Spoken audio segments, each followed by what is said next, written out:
So, some of you are wrong about what agnosticism is. In order to really go through this, I want to show my little chart I have. So, here's a chart.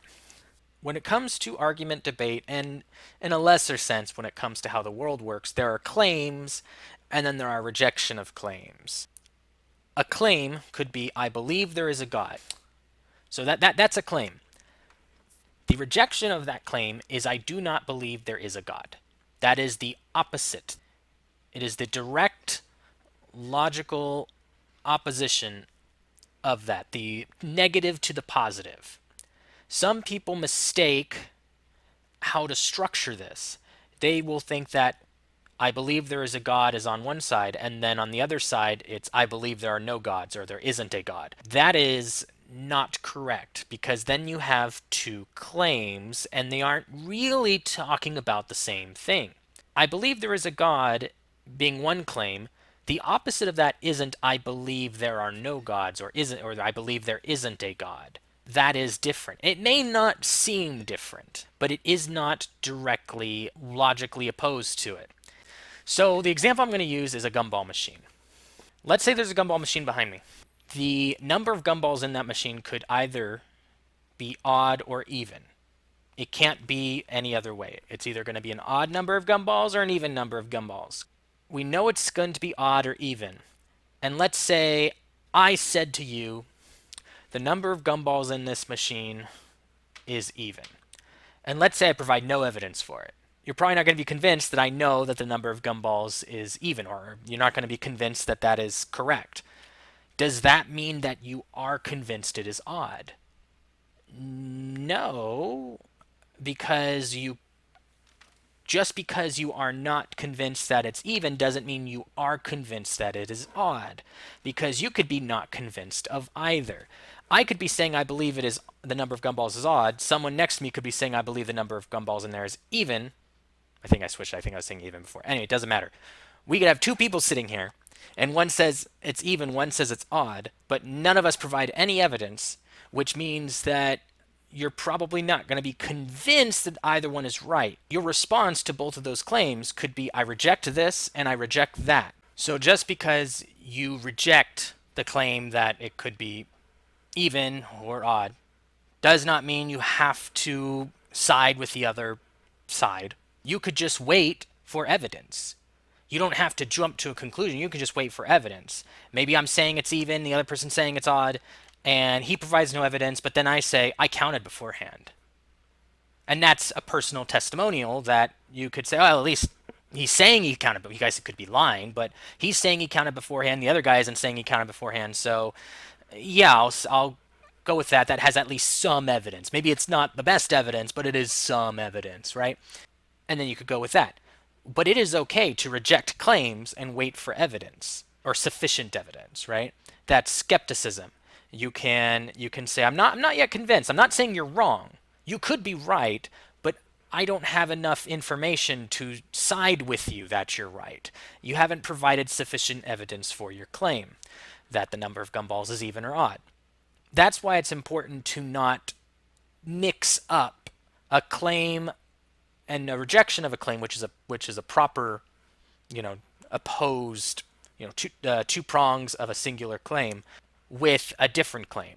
It's not I believe it is even and I believe it is odd. Those are false dichotomies.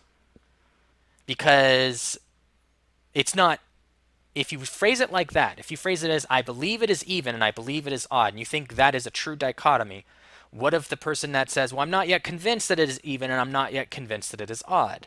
They're now in a weird state of limbo. But the only reason they're in that state is because you did not present a true dichotomy. Because there are other options besides I believe it is even and I believe it is odd. You could say I do not believe it is even and I do not believe it is odd. I'm waiting for evidence to decide either way. And you don't even have to decide because that isn't a true dichotomy. The true dichotomy would be claim 1, I believe it is even, negative of claim 1, I do not believe it is even. Claim 2, I believe it is odd, rejection of claim 2, I do not believe it is odd. Those are true dichotomies. Either the world is a basketball or it is not. You can't say either the world is a basketball or it's a football. That doesn't work. Let's go back to the chart. Okay, so we went over why you have to structure it this way. It's not, I believe there's a God and I believe there are no gods. That is not a true dichotomy. A theist claim would be, I believe there is a God. That's a very general theist claim. It could fit a lot of religions, right? I believe there is a God or gods. The rejection of that claim, I do not believe there is a God or gods. That is essentially atheism. Atheism is the rejection of theism, right? The claim of theism is here. Atheism is the rejection of the claim of theism, and that is here. Where does agnosticism fit in? Some people think agnosticism is right here. That it is this idea of like, oh, I don't know whether I believe or I do not believe there's a God. There are a lot of problems with that. This is a true dichotomy. There are only these two choices, because if you are not yet convinced of this claim, then you are here. So if you're convinced that there is a God, then you're here. If you're not convinced there is a God, then you are here. You can't operate right here in the center. The other problem with it is that belief and knowledge are two different things. Agnosticism deals with what you know. Theism and atheism are about what you believe. Belief and knowledge are two separate things, and I hope I can demonstrate that with using this example. You could say, I believe there is a God, but I do not claim to know whether if there is a God, right? You could say, I don't claim to have any knowledge that there is a God, but I still do believe there is one.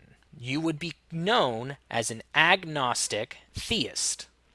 Agnostic meaning you aren't claiming to have any knowledge about gods, but you still believe there is one. Or you could say, I believe there is a God, and I claim to know that there is a God. You would be labeled a Gnostic theist. Same thing for atheism. I do not believe there is a God, but I am not claiming to know that there isn't a God. That would be an agnostic atheist. A Gnostic atheist would be like, I do not believe there is a God, and I am claiming to have the knowledge that there isn't a God. Then that would be a Gnostic atheist. So agnosticism isn't here, and it's not really here. It's kind of separate, but you can incorporate it into the labels to further expand upon your position. So for example, I am an agnostic atheist. I do not believe there is a God. I reject the claim of theism, but I'm not claiming to know that there aren't any gods or isn't a God, because I don't believe I have the necessary knowledge or tools or whatever to test for it. I don't think I can ever really have any absolute knowledge about whether there is a God or isn't a God, because you could just define that God to have the necessary power to evade all tests. And there are agnostic atheists, Gnostic atheists, agnostic theists, and Gnostic theists. That is what agnosticism is. It is about what you know, not what you believe. And the reason why I went over the structure of this this is because if we don't have this down, then it's hard to really figure out where agnosticism fits in. So I hope that kind of clears up a few things. This video is aimed at basically correcting a misconception about what agnosticism is. A lot of people define agnosticism as a state of limbo. And before I leave, I will grant one thing. You could say, well, I'm an agnostic. I choose to define agnosticism as, well, in the morning I may believe there's a God, and then in the afternoon I may not believe there's a God. I may go back and forth between the two. You can call that agnosticism. You can call switching back and forth agnosticism. I think that's a weird and unnecessary definition for it. I would just say you're switching between theism and atheism. You're either convinced or you're not convinced. There are no other options. So, I hope that clears some things up. I'll probably do another one of these. I just don't know what it will be about exactly. But, see you next time.